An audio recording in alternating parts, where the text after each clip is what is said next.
এই তারেক রহমান দেশে যাওয়ার আগ মানে দেশে আসার আগ মুহূর্ত পর্যন্ত আপনারা দেখেছেন যে বিএনপির কথাবার্তা কত কিছু। তাহলে তারেক রহমান যদি ক্ষমতায় যায় ওই লোকগুলোকে নিয়েই তো। তারেক রহমান লন্ডনে থাকা অবস্থায় আমরা দেখেছি যে কয়েকশো বিএনপির লোকজনকে আপনার করা হলো, বহিষ্কার করা হলো সুনির্দিষ্ট চাঁদাবাজির অভিযোগে। সেই লোকগুলোকে আবার ব্যাক আনা হয়েছে এবং ওই লোকগুলো 53 জন না কতজন যেন আপনার এই নির্বাচনে ধানের শীষ নিয়ে নির্বাচন করছে। তাদের বহিষ্কারাদেশ প্রত্যাহার করে তাদেরকে নিয়ে আসা হয়েছে, মনোনয়ন দেওয়া হয়েছে, নির্বাচন করছে তারা। তো বাংলাদেশের মানুষ সবাই জানে আপনি নিজে সার্টিফিকেট দিয়েছিলেন যে হি ইজ চাঁদাবাজ। এখন আপনি তাকে মনোনয়ন দিয়ে বললেন যে ওরে এই চাঁদাবাজকে তুমি ধানের শীষে ভোট দাও। মানুষ তাহলে কারটা শুনবে? মানুষ তো জানেও চাঁদাবাজ। এই লোক দিয়ে তো সম্ভব হবে না। সমানে আপনার এই দুই দেশে নাগরিক, দ্বৈত নাগরিকত্ব নিয়ে আপনি নির্বাচন করতে পারবেন না, কিন্তু আপনি করছেন। তা আপনার তো উদ্দেশ্যই আপনি 5 বছর চুরি করবেন, করে আবার ফের আওয়ামী লীগের মতো পলায় বিদেশে যায় খাবেন। আপনি নাগরিকত্ব করছেন না কেন? আপনি ছাড়ছেন না কেন? তারপরে ব্যাংক লোনে আপনি নির্বাচনের আগেই, ক্ষমতায় যাওয়ার আগেই আপনি কি বলে এটার কি বলে ঋণ খেলাপি। তো একজন ঋণ খেলাপি যখন কিনা নির্বাচনের আগেই চুরি করে ক্ষমতায় আসতে চায়, ও তো নির্বাচিত হয়ে ক্ষমতায় গেলে পুরো ব্যাংক দখল করে ফেলবে, পুরো ব্যাংক ধ্বংস করবে। এই আওয়ামী লীগের মতো, আওয়ামী লীগ যা করেছে সেভাবে ও ব্যাংক ধ্বংস করে ফেলবে, পুরো ব্যাংক খাবে বসে বসে। সেই চোর বাটপার লুচা। আমার চুয়াডাঙ্গার কথা বলি, আমার চুয়াডাঙ্গায় জামাতের প্রার্থী হলো একে অ্যাডভোকেট রাসেল ভাই, আর বিএনপির প্রার্থী হইল গিয়া শরীফুজ্জামান শরীফ। তিনি একাধারে চাঁদাবাজ, ধান্দাবাজ, দখলবাজ, টেন্ডারবাজ, সবশেষ ধর্ষক।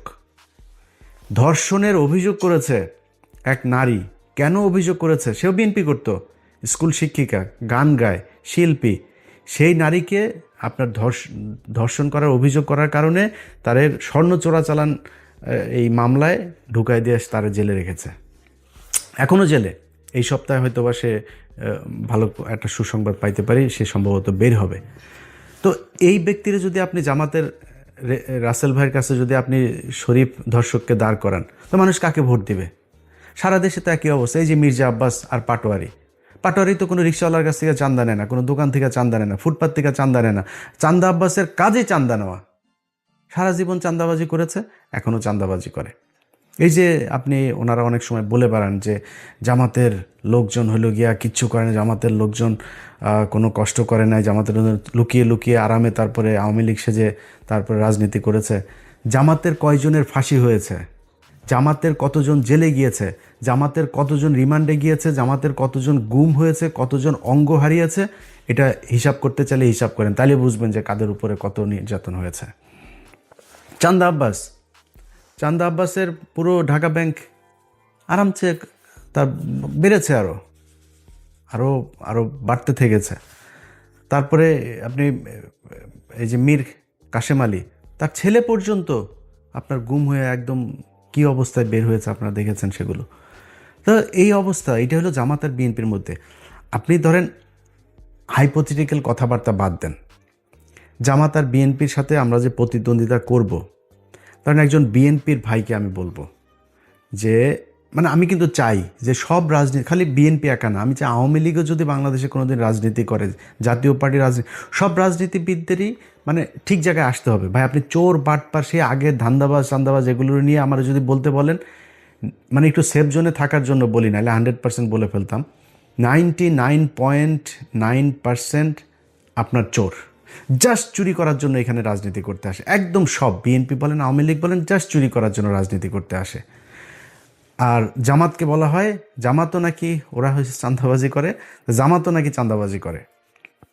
জামাত চান্দাবাজি কেমনে করে? ওই যে ইয়ানত নেয়, এটাও বলে চান্দা। তো ও ইয়ানত নেয়, ওর পকেটের টাকা দিয়ে ও সংগঠন করে, রাজনীতি করে। আর আপনি মানুষের টাকা নেওয়ার জন্য রাজনীতি করেন, মানুষের কাছ থেকে চান্দা নেওয়ার জন্য রাজনীতি করেন। এগুলি বলে কি আপনি বুঝাইতে পারবেন? জামাতটা আপনি বলবেন 71-এর রাজাকার, এগুলি বলে কি আপনি আমার জামাতটা পেছনে নিতে পারেন?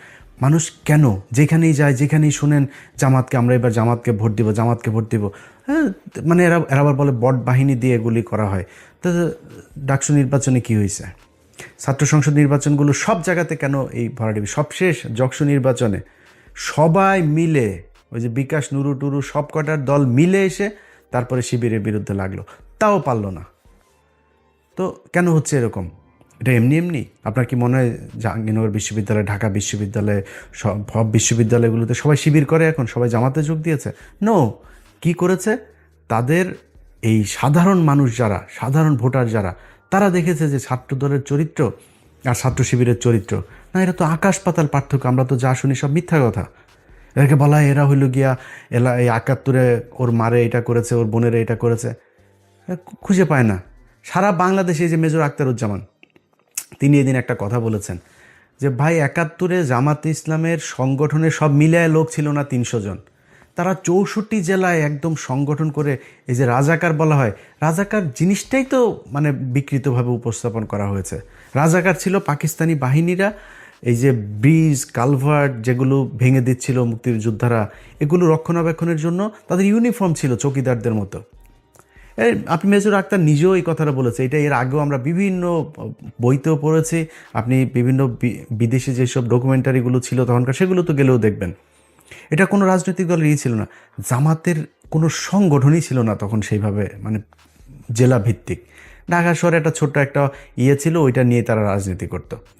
তো এটাকে বানানো হয়েছে রাজাকার। তারা বিভিন্ন মানুষের হরিণ ধরে নিয়ে নাকি পাকিস্তানিদের দিয়ে কার মারে মারে করায়, তারপরে আকাম কোকাম করায় ওদের সজীব ওয়াজের জয় পয়দা হওয়া, এইগুলো বানানো হয়েছে। এগুলো তো ভাই মানুষ এখন বলে করা যাবে না। এখন করতে হবে কি? আপনাকে রাজনীতি করতে হইলে ওর চাইতে বেটার কোনো রাজনীতি করতে হবে। জামাত ইসলাম এই একটা সংবাদ সম্মেলন করবে, ওদের একটা মিটিং হবে, ওদের দলের কাউন্সিল হবে। পদ দেয়ার নাম বলার পরে সে জানেও না কিসের লবিং টবিং, সে জানেও না কে হবে। সে কান্না করে, নামাজ পড়ে, সেজদা দেয়। কেউ কারোর পক্ষে কোনো বিপক্ষে বিদ্রোহী প্রার্থী কোনো কিছু নাই। এনসিপির পোলাপান, অখ্যাত পোলাপান, চেনে না কেউ এলাকায়। কেন্দ্র থেকে সিদ্ধান্ত হয়েছে তাকে লক্ষ্মীপুর ১ আসনে দেওয়া হবে। বিশাল প্রভাবশালী জামাত ইসলামের বিরাট মানে হেভিওয়েট প্রার্থী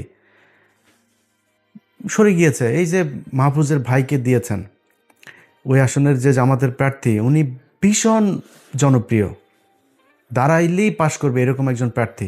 দল বলেছে মাহফুজের ভাইকে দিতে হবে, সরে গিয়েছে। কোনো আপত্তি নাই। একটা জায়গায় আসন দেওয়ার পর ২ মিনিটের মধ্যে জামাতের প্রার্থী ফেসবুকে পোস্ট করেন, দলীয় সিদ্ধান্তকে স্বাগত জানিয়ে, শ্রদ্ধা জানিয়ে সরে যাচ্ছে। কেন?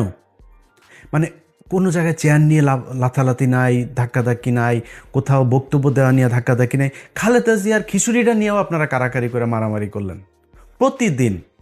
প্রতিদিন এদের কামড়া কামড়ি, সেই আওয়ামী লীগ যা করতো তাই হচ্ছে। আপনি বলেন ভাই, আপনি আমার যদি এমন বলেন যে ও ইলিয়াস বোধহয় জামাতের দালালি করে, ভাই বললে কোনো সমস্যা নাই।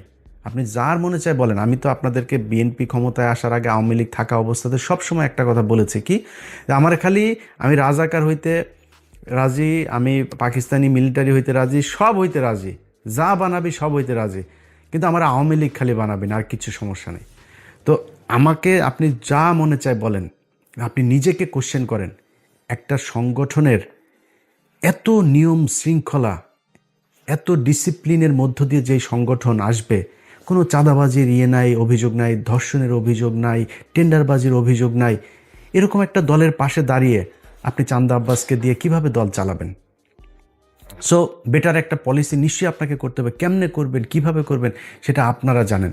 কিন্তু আমি মনে করি যে যদি নাকি আপনি মনে করেন বিএনপি ক্ষমতায় যদি আসেও তারপরেও বিএনপিকে ক্ষমতায় টিকে থাকতে হলে, পরবর্তী নির্বাচনে আবার ক্ষমতায় আসতে হলে, এখন অনেক চামচা অনেক তেলবাজেরা বিএনপির হয়েছে, যারা গত ৬ বছরে যারা তারেক রহমানকে চেনেই না, তারেক রহমান লন্ডনের কি এরকমও বসে বসে টকশো করেছে, সেই সব লোকজনও এখন নিজেদেরকে স্বঘোষিত বিএনপির দালাল হিসেবে পরিচিত করার সুযোগ।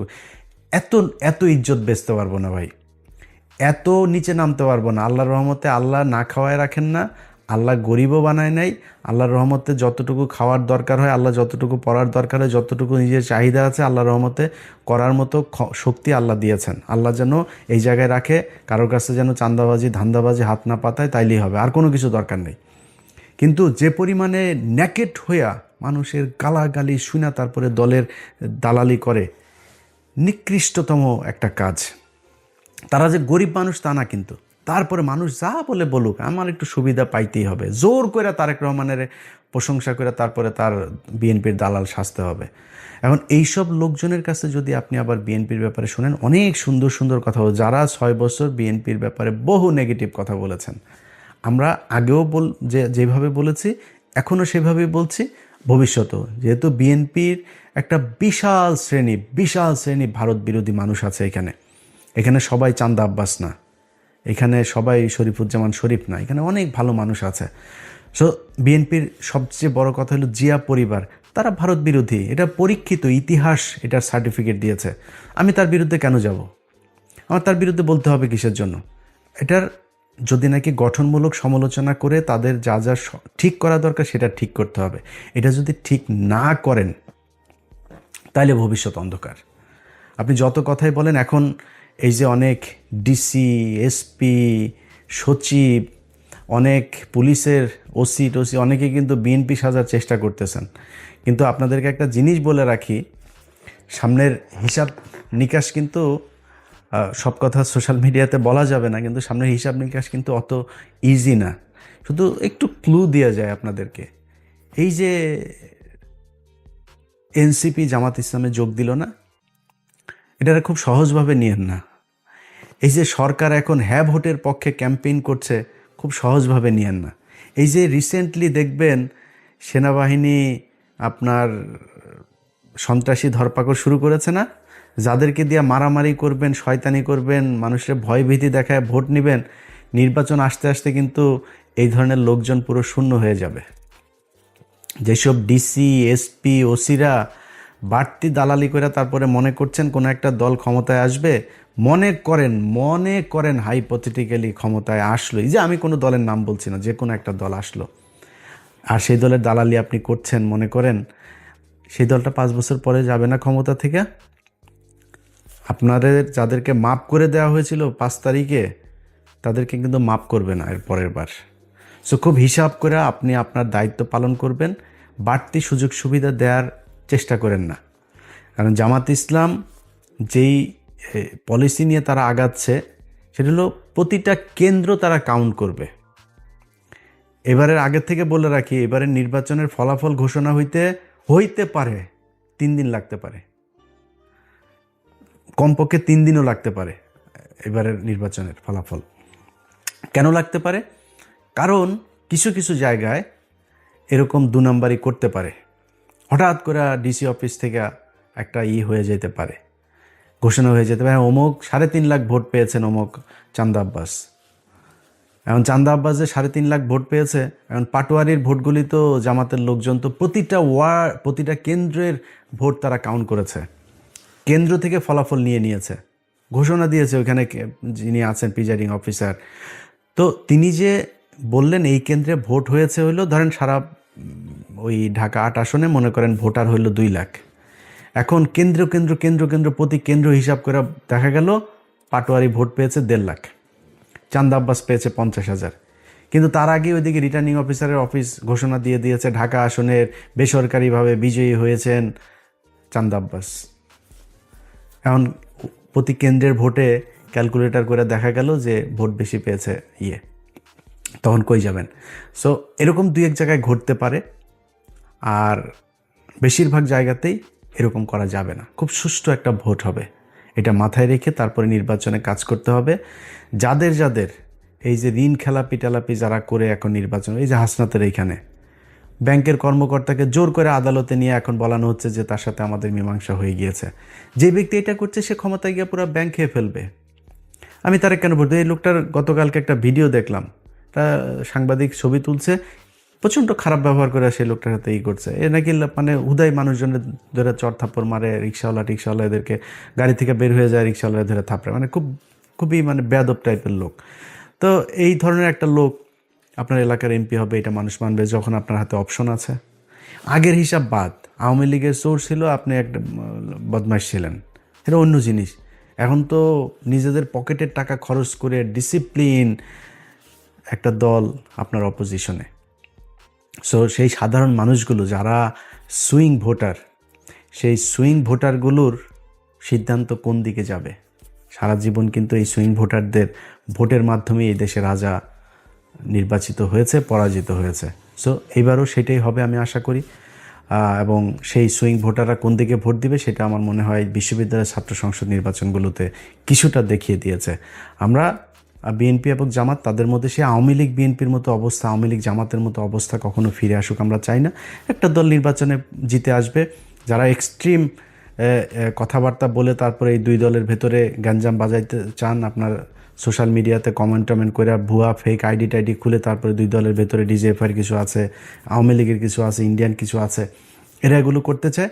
আমি সেই রাস্তায় কখনোই হাঁটবো না। বিএনপি এবং জামাত, এই দেশে দুইটা রাজনৈতিক দল থাকতে হবে। সো দুইটা রাজনৈতিক দল যেহেতু থাকতে হবে, আমি মনে করি বিএনপি এবং জামাত এই দুইটা আমার বেস্ট চয়েস। সো তাদের ভেতরে প্রতিযোগিতা থাকবে, প্রতিদ্বন্দ্বিতা থাকবে, কখনোই সে আগের মতো প্রতিহিংসা হবে না, আগের মতো মানুষ গুম হবে না, নির্বাচনে জেতার জন্য কাউকে আপনার ফাঁসি দিয়ে মারা হবে না, নির্বাচন করতে পারবে না এই জন্য কাউকে জেলে নিয়ে রাখা হবে না, জেলে নিয়ে স্লো পয়জন করা হবে না। সো এটা কোনো দিন যেন ফিরে না আসে বাংলাদেশে। হ্যাঁ, মারামারি হবে, দু চারজন মারাও যাবে, এরকম ঘটনা ঘটবে বাংলাদেশের মতো। এরকম মানে এখনও অর্ধসভ্য দেশগুলোতে তো এগুলো হবে, তৃতীয় বিশ্বে এটা খুব স্বাভাবিক বিষয় যে যেই সব দেশে এখনও রাজনীতিতে অনেক ব্যক্তি স্বার্থটার্থ থাকে, আর্থিক অনেক সুবিধা লাভের ব্যাপার থাকে, সেখানে হইতে পারে, কিন্তু সেই পরিস্থিতি যেন আর কখনো না হয় সেই আশা করি। সেই কারণেই আমি মনে করি যে সামনের নির্বাচনটা একটা সুষ্ঠু নির্বাচন হবে, এবং সেই নির্বাচনে আমার জন্য আমার ব্যক্তিগত মতামত, যদি বিএনপি অথবা জামাত এমন একটা কিছু করতে পারে, তারা সেটা নির্বাচনের আগে নিশ্চয়ই ঘোষণা দেওয়ার দরকার নাই, দিবেও না। তাদের একটা একটা কি সরকার, জাতীয় একটা সরকার টাইপের, যারাই ক্ষমতায় আসুক, দেখা গেল যারা সংখ্যাগরিষ্ঠতা পাবে তাদের প্রধানমন্ত্রী থাকবে। এরপরে কয়েকটা মন্ত্রণালয়, কতগুলো আসন পেলে কোন কোন মন্ত্রণালয় কাদের কোনটা থাকবে, এরকম কিছু মন্ত্রণালয়গুলো তে তাদের কিছু ভাগ দেওয়া এবং সবাই মিলেমিশে দেশটা চালানো। আমি মনে করি এরকম কোনো কিছু একটা করলে সবচাইতে ভালো কিছু হবে। এবং আমার বিশ্বাস যে তারেক রহমান এবং ডাক্তার শফিকুর রহমান দুইজন, মাঝখানে ডক্টর ইউনূস তো আছেনই, তাদেরকে নিয়ে ভালো একটা নির্বাচন হবে এই স্বপ্ন দেখি।